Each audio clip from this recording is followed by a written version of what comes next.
Hello दोस्तों, नमस्कार। आप सभी का स्वागत है हमारी इस वीडियो में। और आज मैं कहने जा रहा हूँ अपनी मन की बातें। तो मन की बातें में मैं दो चार शब्द आप लोग के बीच रखना चाहूँगा, जो हकीकत है कि आज जो इलेक्शन का दौर चल रहा है, इस इलेक्शन के दौर में कार्यकर्ता बहुत परेशान हैं। आज कुछ भी कर रहे हैं तो कार्यकर्ता ही कर रहे हैं। आज कार्यकर्ता धूप में परेशान हो रहे हैं, धूप में अपने शरीर को गला रहे हैं। तो करे तो क्या करे? ये भी सवाल आता है कि कार्यकर्ता करे तो करे क्या? क्योंकि कार्यकर्ता के लिए ना नौकरी है, नौकरी रहता तो वो झंडा नहीं धोते किसी पार्टी का। अगर उसे रोज़गार मिल जाता तो वो आज कहीं ना कहीं जॉब कर रहे होते। तो सरकार भी चाहती है कि बेरोज़गारी इसलिए रहे ताकि मेरा झंडा कार्यकर्ता धोए। और अगर झंडा नहीं धोएंगे तो फिर ढोएगा तो फिर उसका रोजी रोटी भी नहीं चलेगा। तो मैं इसी मुद्दे पे आज बात करना चाह रहा हूँ। असली बोल सही बोलूँगा लेकिन कड़वा लगेगा, क्योंकि हकीकत जो है वो कड़वा ही होता है। तो आज कार्यकर्ता भाई लोग से नम्र निवेदन है कि आप लोग जिस चाह से हैं कि मुझे भी एक दिन टिकट मिलेगा, तो इस चाहत को जो है वो आप ख़त्म कर दीजिए, गला घोट दीजिए उनका। क्योंकि ना आपको विधायक का टिकट देने वाली है पार्टी, ना आपको सांसद की टिकट देने वाली है पार्टी। आप एक कार्यकर्ता हो, झंडा ढोने वाले नौकर हो। आपको कभी भी कुर्सी पे नहीं बैठाया जाएगा, ये हकीकत है। आज विधायक का ही बेटा विधायक बनेगा, सांसद का ही बेटा सांसद बनेगा। कोई मंत्री का बेटा बेटी ही विधायक और सांसद बनेगा। आप जैसे कार्यकर्ता लोग सांसद ना विधायक बन सकते हैं, ये हकीकत है। वो आप इतिहास उठा कर देख लीजिए। तो जितने भी कार्यकर्ता हमारे भाई हैं, इस धूप में जलील हो रहे हैं, इस धूप में तपस्या कर रहे हैं। कहीं ना कहीं उन्हें लालच है कि मुझे कुछ काम मिल जाए। वो काम के लिए ही वो उसके आगे पीछे करते हैं, ये भी हकीकत है। सरकार काम ही नहीं देती है तो क्या होगा? वो झंडा ही धोएंगे ना। लास्ट को ऑप्शन उसके पास एक रोज़गार हो गया कि झंडा ढोना, तो वो झंडा ढो रहे हैं लोग। तो मैं सारे कार्यकर्ता भाई लोग से अपील करता हूँ कि आप जब रोज़गार के लिए झंडा ढो सकते हैं तो आप अपने हक रोज़गार के लिए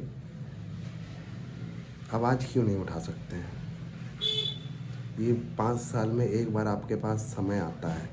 चलिए कोई नहीं, आप अपना कर, जैसे नेता आप लोग से काम निकालता है, आप भी काम निकालो। आप भी साथ में रहो, मीठे मीठे शब्द बोलो, मीठे मीठे चीज़ शेयर करो। लेकिन हाँ, वोट आपकी जो ज़रूरी चीज़ है रोज़गार, मेन रोज़गार के लिए ही ना आप झंडा ढोते हो। तो मेन रोज़गार की मुद्दा पे आप लोग खड़े उतरो। मुझे सोचकर बहुत अफ़सोस होता है कि हमारे देश के ऐसे युवा हैं, ऐसे हमारे चाचा हैं, ऐसे हमारे चाचा चाची भाई बहन हैं, जो झंडा ढोने में इतने व्यस्त हैं कि उन्हें पता नहीं है कि ये लोग मुझे झंडा ढोने के लिए ही रखेंगे और मेरा जो फ्यूचर है, आने वाले लोग जो हैं वो भी झंडा ही ढोएंगे। अगर आप झंडा ढो रहे हो तो आपका बच्चा भी जो है ना वो झंडा ही ढोएगा। आप लिख लीजिए। क्योंकि रोज़गार नहीं है, सरकार रोज़गार नहीं देती है, तो आपके बच्चे भी झंडा ही ढोएंगे। तो कहीं ना कहीं आप आज से जग जाइए। और आप आपका समय तो बर्बाद हो चुका है। आप तो झंडा ढो ही रहे हो, क्योंकि आपकी एज भी है, क्रॉस कर चुका है। तो आने वाले जनरेशन के लिए आप अभी से तैयार हो जाइए। क्योंकि जो सरकार बेरोज़गारी, नौकरी, सिंचाई, दवाई पर बात ना करती हो, उस सरकार को ना चुने। बहुत मानता हूँ, चलिए आप मानता हूँ बहुत अंधभक्त हैं किसी पार्टी के। बहुत अंधभक्त लोग होते हैं, कोई कांग्रेस के अंधभक्त होते हैं, कोई बीजेपी के अंधभक्त होते हैं। मैं किसी पार्टी का नाम नहीं लूँगा।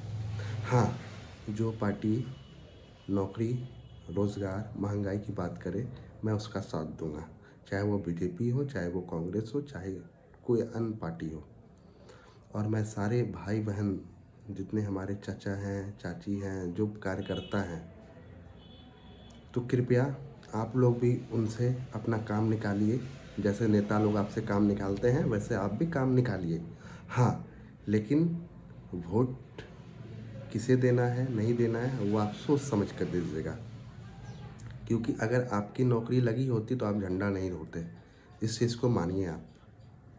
अगर आपकी नौकरी लगी होती तो आप किसी पार्टी का गुलामी नहीं करते, झंडा नहीं ढोते, अंधभक्त नहीं बनते। तो अगर आप इस कुआं में कूद चुके हैं तो आप अपने भविष्य को बचाइए।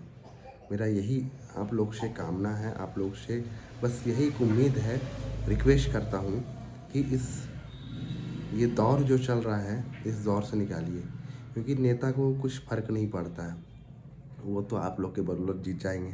क्योंकि एक नेता हज़ारों लाखों लोग से नहीं मिल सकता है। मिलने का काम कौन करता है? कार्यकर्ता करते हैं उनके, और कार्यकर्ता के ही बदौलत वो जीतते हैं। और ये मुझे बता दीजिए कितने कार्यकर्ता को वो नौकरी लगा देते हैं, कितने कार्यकर्ता को वो अमीर बना देते हैं। बस 5-10 जो उनके करीबी रहते हैं, 5-10 जो ज़्यादा आगे पीछे करते हैं, उनके लिए थोड़ा बहुत उनको पैसा कमवा देते हैं। बाकी 90% की मैं बात बोलता हूँ, 90% ऐसे कार्यकर्ता रह जाते हैं जो सिर्फ झंडा ढोते रहते हैं। ना उनकी कमाई होती है ना कुछ होता है, वो सिर्फ अपना समय को बर्बाद करता है। ये हकीकत है, ये आप मानो या ना मानो, ये हकीकत है।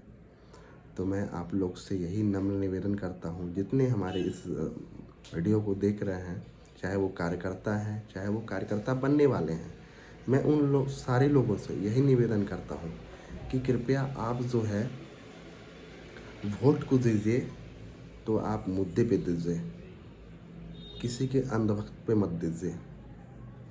चलिए मानता हूँ मैं आप कार्यकर्ता हो कांग्रेस के, बीजेपी के, आप ये देखिए, आप अगर बीजेपी के कार्यकर्ता हैं तो ये देखिए बीजेपी वाले महंगाई और रोज़गार पे बात कर रहे हैं कि नहीं। अगर कांग्रेस के हैं तो अगर देखिए बात कर रहे हैं कि नहीं।